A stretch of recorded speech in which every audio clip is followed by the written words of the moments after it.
Hello everyone, I am back to start part 2 of the deck collection series. I have my maybe box right by my side in place, so let's jump right in. Last time we did decks for ancestral practice, and today I'm going to start out with my decks for deity / devotional practice, and then I have some other random things because there aren't that many in this category. So I'm going to start with some oracles over here. The first one is Gods and Goddesses, Mantras, Blessings, and Meditations. 52 card deck. Don't use this one very much, I will be brutally honest. But it has, you know, the Hindu deities. And on the back it has information, blessings and meditations and mantras associated with them. I don't know why I don't use this one more. I feel like I should. I think, though, that I am definitely going to keep this because it is, you know, very specific. There's Radha. Lovely, lovely. Kali. Parvati. Oh, I love Parvati. Krishna. Chandra. I want to keep going until I find Shiva, but there's part of Shiva. There's the divine androgyny. Saraswati. Anyway, I'm going to bore y'all to death. This one's staying. It's staying. Pretty sure that everything in this little collection is going to stay, but we'll see. So that one was, again, excuse me, Gods and Goddesses, Mantras, Blessings, and Meditations. It's staying. Next up, we have the Gita deck, which is Wisdom from the Bhagavad Gita.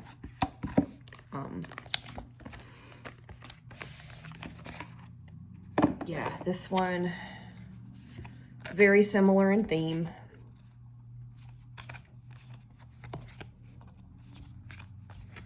All of my cards are turned around. Oh, Spark of Splendor, look at that. Wow.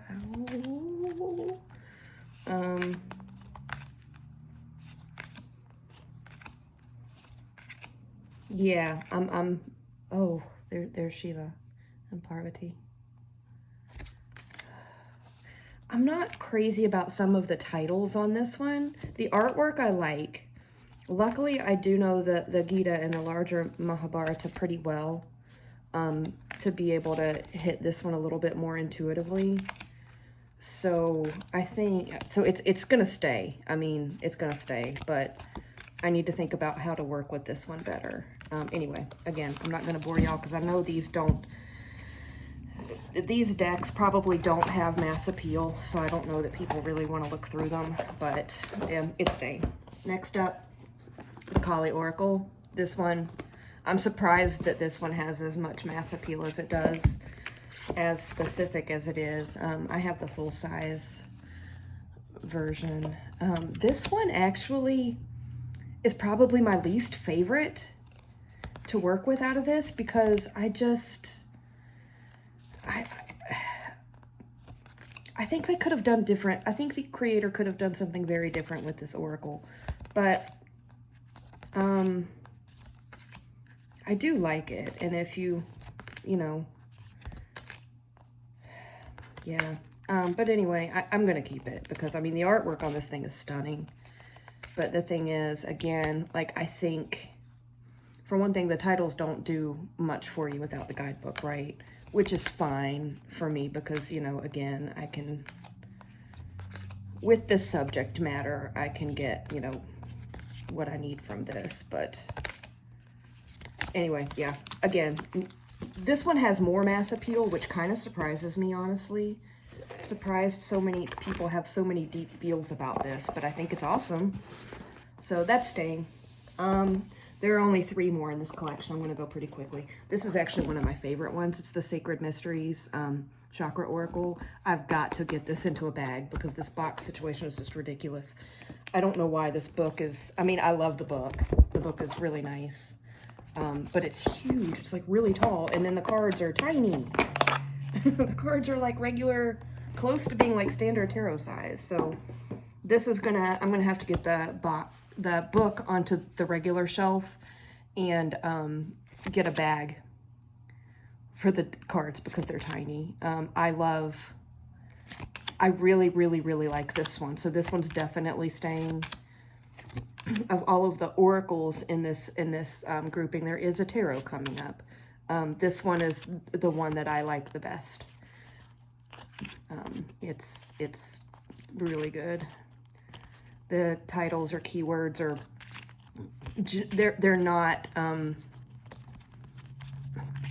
as specific as some of the other ones in this collection. They're a lot more kind of expansive to be, you know. I think I'm surprised this one doesn't have more mass appeal because of that. But anywho, there's Vishnu. I love him. I can't say we on this one. There's Krishna in the play mode.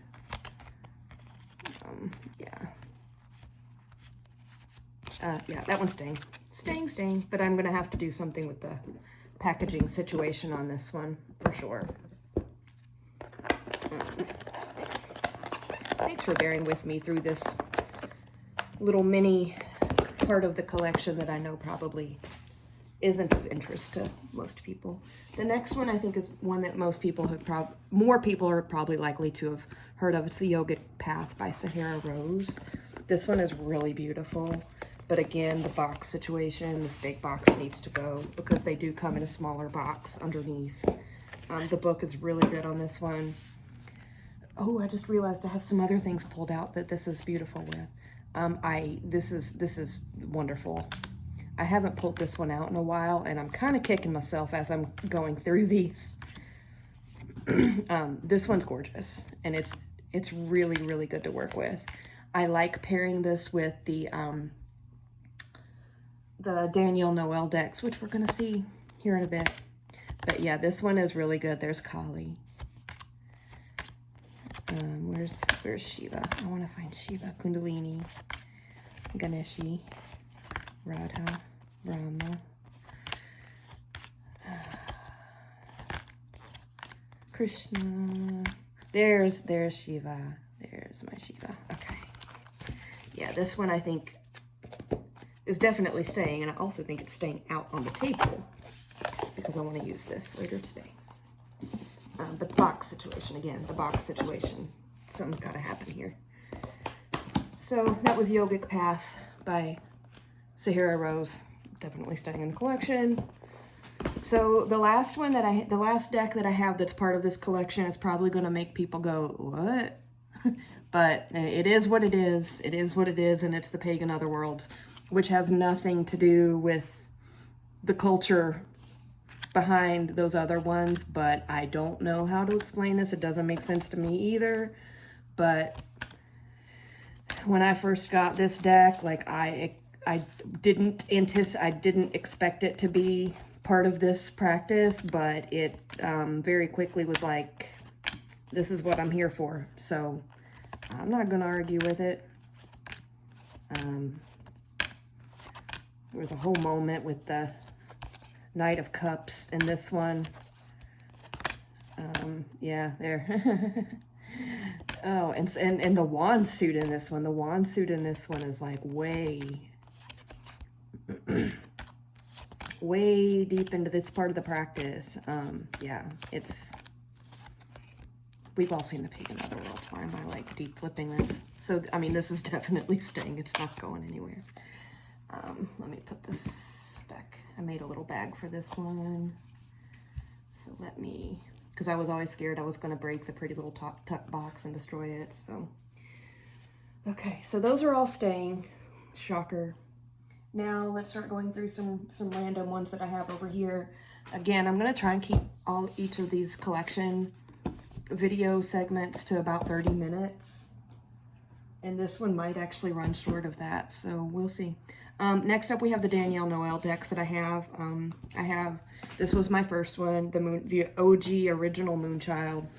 I still don't understand why I was so drawn to this deck. This is not the kind, this is a very modern kind of artwork for me, which is not my norm, but it works so well with that yogic path. It's stunning. But there's a metaphysical shop in Richmond, Virginia called Buffalo Firefly. They sell a lot of crystals, and they do a lot of sound healing, and they sell sound healing tools and things like that. But it's owned by a friend of mine, which is amazing, and she's awesome. And she was carrying this deck in her shop, and I don't know, something about it just really, really, really called out to me, even though it didn't make sense. And I got it, and I fell deeply in love with it. Everybody has seen this deck. I'm pretty sure lots of people have it. It's not uncommon. But yeah, this one, I had some trouble with the cardstock at first because the cards are bigger and I have small hands, and it's like the kind of a rose petally. I love the moon card in this. It's so pretty. It's kind of a rose petally finish, and the Hierophant. Oh my God, I love it. The Lovers. Yeah. But anyway, I used this so much that the cardstock broke in so well that it's much easier for me to shuffle now. I still have to break it into smaller piles just because of the size of the cards, but I'm okay with that. So Moonchild is staying. We might not have any maybes this time. I also have the Moonchild Shadow edition because I love the OG Moonchild so much. It's basically the same deck. It's just the tones on the cards are a little bit different. I think there might be a couple in here that are different images. I don't remember. This one, I mean, I love it because I love the OG. So, yeah, but I guess my question is, do I need both of these? And right now I'm going to say yes, because I still don't understand how I'm drawn to this art style, but for whatever reason in these specific decks I am. So I'm going to say yes, I do need both of these. I love the edging on these. I love the colors. Oh, the Death card in these two decks is just epic. It's the same in the other one. Just the color tones are different. It's a little bit lighter. So, oh, here's the moon. Oh, and then they have these, they have some extra cards. Divine Wisdom is one that I get a lot. And this was part of my Deity/devotional practice for a very long time, too. Not this specific one. It was the OG Moonchild, because that's the one I had first. Yeah. Which, again, doesn't make sense, but it was a thing. So whatever, I will never forget. There was one drawing that I got. It was very early on when I was working with the OG, and it was the Lovers and Death. Gorgeous, gorgeous. Anyway, this is staying.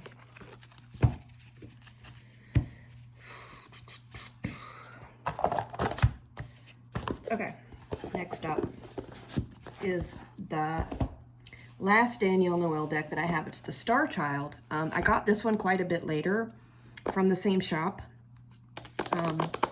Oh, I do want to say, I haven't worked with the Shadow Edition enough to break in that cardstock and make it easier to shuffle. I wonder if it's exactly the same cardstock as the original. I feel like it is, but I could be wrong. So I need to break this one in better. The Star Child, I have not connected with as much, but to be fair, I haven't tried as much. It's the same kind of art. I mean, it's the same creator, so it's a very similar art style.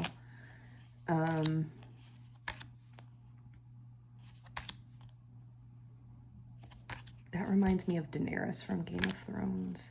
And something about this Ten of Cups, even though it doesn't directly look like Stevie Nicks, I always get Stevie Nicks vibes from it. Yeah, I haven't tried this one as much, to be fair. But I haven't really gotten that same connection that I got with the two Moonchild decks. So, oh, I might put this one in maybe. Yeah, this might be our first maybe box. The Hierophant. I want to love this Hierophant card, but the figure looks deceased just with the coloring, and that always throws me a little bit. I don't know. Yeah, I'm putting this in maybe. This is going to be our first maybe entry. I just don't... I feel like I get enough from those other two decks from Danielle Noel, and I just don't think that this one... I don't know that this one, you know, needs to be in my collection. So it's going in maybe. Proud of myself.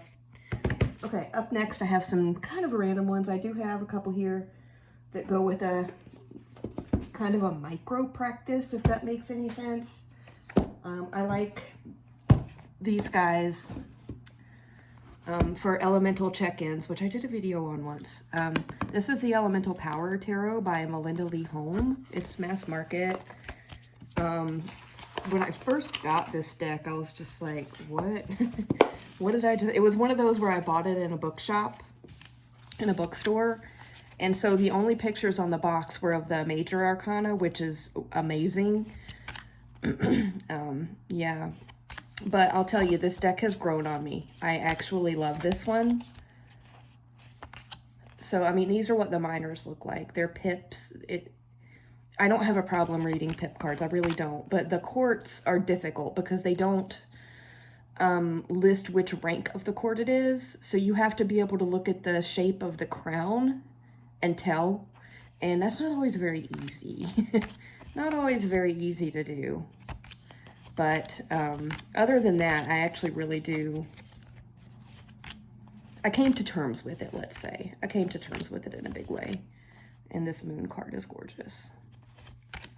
It's not the best cardstock. It's really thin and flimsy. So I don't know, you know, if I were using this deck every single day. Look at that Hanged Man. Oh. If I were using this every day, I don't know that this would hold up very well, to be clear, to be honest. But I don't. But I do love having it. I love the Magician too. I mean, that's just cool. But I don't use it every day. But it does come in handy when I want to do, when I want to explore more of the elemental situation around, you know, my reading. So this is staying. This is staying.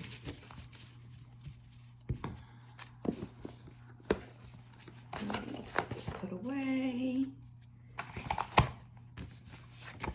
Okay, elemental power, definitely staying. Next up, in a little tarot wrap thingy, let me get it out.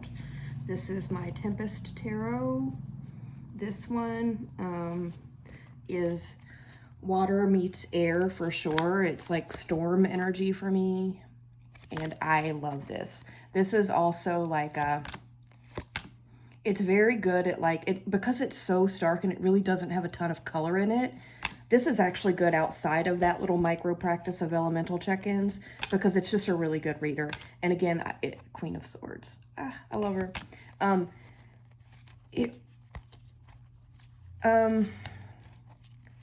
It's a really good reader for just about anything, but it really does have, when I use this, I feel storm energy. So... and it kind of brings in like, where's the Queen of Cups? Calm in the midst of the storm kind of energy. I love this Empress. So yeah, this is, I mean, the Fool. I love it. Yeah, this is great. The Page of Wands. I love that with the little telescope thing. The World as a map. I mean, oh, yes, yes, yes, yes, yes. The Ten of Pentacles. Yeah, I really like this deck. It's not going anywhere. Don't know that I've shown this one before on my channel, but I do love it. It's really great for those elemental check-ins, but it's also perfectly good to use whenever because it's a very clear little deck, and I cannot get it back in its little pouch. Come on. Okay, there we go. So yeah, it's staying. Next up is my water deck, my one and only. This is the Oceana Arcana, the Ocean Tarot. This was a big splurge when I was going through my craving water element situation earlier this summer. But I love it. I love it so much. Oh, I'm about to drop them everywhere. I love the really deep, kind of murky colors in this. That moon card is gorgeous. I mean, the Queen of Swords, come on. I love this. I can't believe that I love this, but I love this. So it's not going anywhere, and I am doing a horrible job of flipping through cards today. But, I mean, Page of Wands, come on. Oh, the star with a narwhal. So cute. Okay, I'm gonna quit. Yeah, this is staying. Staying. And look how pretty the backs are. I mean, come on. I'm not even one to really care much about the backs, but these are gorgeous. This is a very luxurious little deck, I have to say. That's staying. The Fountain Tarot is kind of rando. This one can go for anything. I can use this deck with anything. But I use this as, when I need an air element deck, I either reach for this or the Aquarian. And I love the Empress card in this. And I love the way that water is colored in this deck and the Suit of Cups. It's just so pretty. Yeah, this is a really clean. Look at that Death card. It's really nice deck. And again, it has a lot of these like sharp angles and things. And I mean, look at this Ace of Swords. That looks very modern. This is not the kind of art style that I would normally lean toward, but something about this one, like even the tower. I mean, I get what this image is. It's like, you know, you built too big of a top onto this tiny foundation and it's falling over. So it's not having a firm foundation, right? But just those sharp angles and shapes and things, that's not my art style. And yet, I love the High Priest. But yeah, but I love this deck. Like I can read very easily with this deck for anything, but Queen of Pentacles, I love this. Yeah, so this is staying. It's staying. There's my, or no, that's Nine of Cups. No, it's not. That's Nine of Pentacles. I can't even read. That's my Nine of Pentacles, the lady with the bird. Yeah. Love the Nine of Pentacles. So, yeah, this is staying. All purpose, but it was hanging out with my elemental check-ins, so I'm not going anywhere. I have 2 more put aside, and that'll put us pretty close to 30 minutes, so nice. These 2 are by the same author, Ari Weisner. This is the Transient Light. I also have the Trinity Tarot.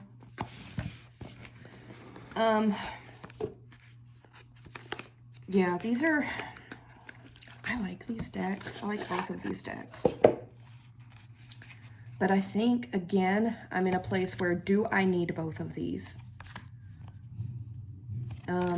This was the one I had first, and the Trinity Tarot, I think, it's a newer one. I think it came out, it came out this year. So yeah, it must have been early this year.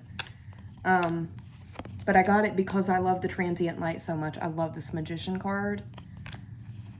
Yeah, it doesn't really have any people in it. And it also has some of these extra cards. It doesn't have any people in it, like, which I enjoy. I quite like this Sun card. So yeah, I love the butterflies in the Suit of Swords. It's so pretty. The Nurturer for the Empress, that's really nice.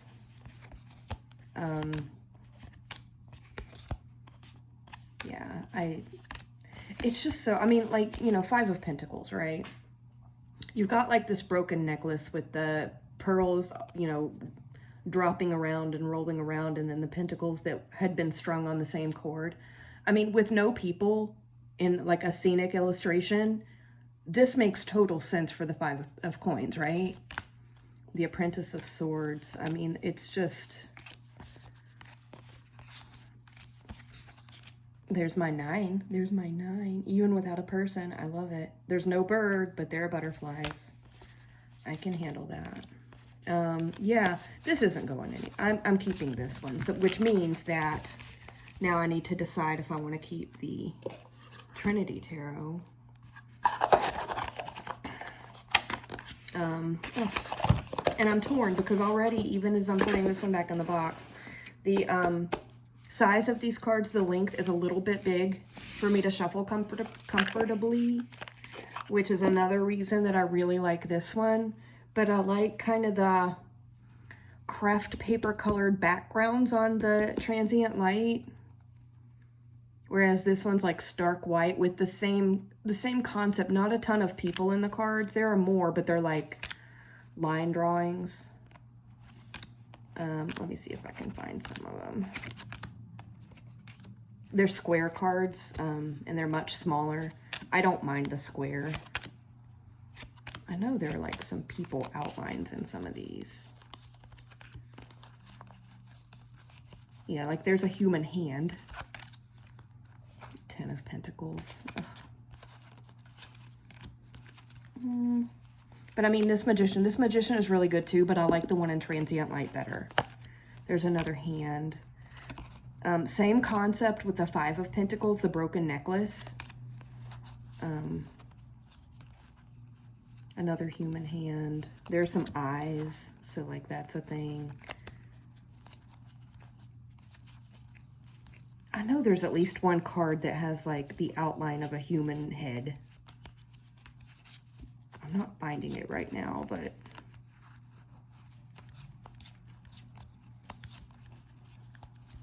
yeah, there it is. The Fool. See? So yeah, overall, I wish the Transient Light was in a smaller size. I kind of wish they would release a smaller version of it. Maybe they have. If anybody knows about that, let me know. I guess I could look at maybe trimming mine. I'll have to take a look at it. But yeah, I think Trinity Tarot is going to go in maybe. Because I definitely, of the two, I prefer Transient Light. So, okay, so we got 2 in the maybe box, which is good. That's a bonus, right? So yeah, this was part 2. And like I mentioned when I did the Aspirational Tarot tag to Rowan here, the VR to Rowan here, I want to get through this deck collection pretty quick, because if I do, when I do go through and revisit the maybes, if I do want to rehome anything, I'd like to do it by the end of this year. So I need to hurry up and get through these. But anyway, thank you for joining me for part 2. I plan on getting new installments of this out pretty quick because I do want to get through this collection. But anyway, thank you. Have a good weekend, and I will talk to you soon. Bye.